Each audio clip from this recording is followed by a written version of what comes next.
तो बच्चों in this problem A block of mass m is placed on a horizontal tube. Okay, block is fits the tube very small gap. Okay, that the resultant is downward acceleration of the system by, given by time. Okay, which of the following graph will represent the normal reaction of the tube on the block? एक downward direction or the positive value of n.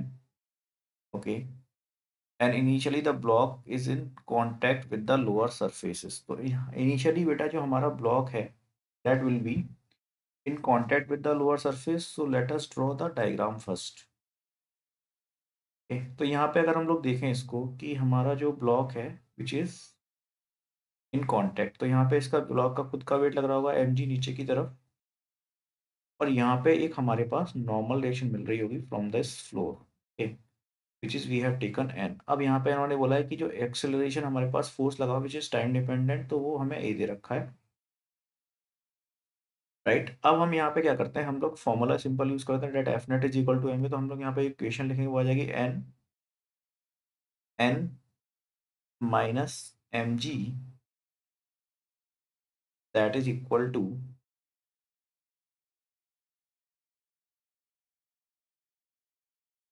n, sorry हमने उल्टा लिख दिया यहाँ पे, M ji minus N that is equal to A. Okay,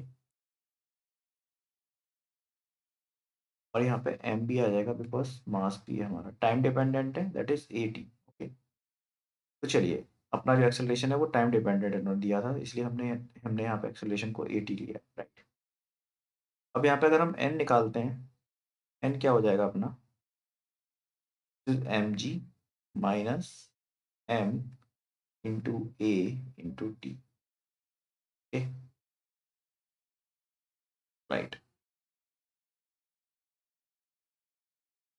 अब हम अगर यहाँ पे इसका ग्राफ ड्रॉ करें तो हमें दिख रहा है कि ये मान लो एन को अपना हमने वाई पे लिया है, ये हो जाएगा माइनस ऑफ एम भी अपना कांस्टेंट है.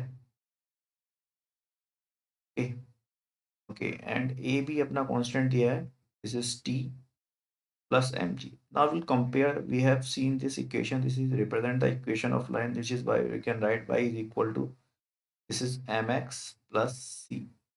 Okay, तो स्लोप ऑफ द ग्राफ आपको समझ में आ रहा होगा कि स्लोप हमारा नेगेटिव होने वाला है, एंड अगर हमारा टाइम जीरो है तो उस टाइम पे जो हमारा नॉर्मल रिएक्शन होगी, फिर अब टाइम जीरो है तो नॉर्मल रिएक्शन हमने, उन्होंने एक और चीज़ बोली है हमें कि we have to take the downward normal reaction for the for positive value of N. तो अगर अपनी नॉर्मल रिएक्शन हम लोग डाउनवर्ड पॉजिटिव लेते हैं, राइट, एक डायरेक्शन डाउनवर्ड डायरेक्शन है द पॉजिटिव वैल्यू ऑफ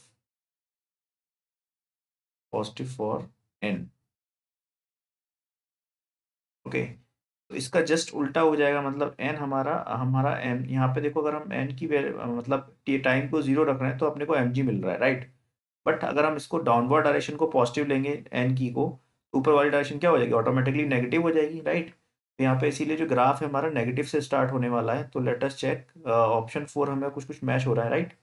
अब देखो यहाँ पे एक टाइम ऐसा भी आएगा कि जब ये हमारा एम जी किसके बराबर हो जाएगा, एम ए के बराबर हो जाएगा, तो उस केस में जो नॉर्मल रिएक्शन है वो क्या हो जाएगी, जीरो.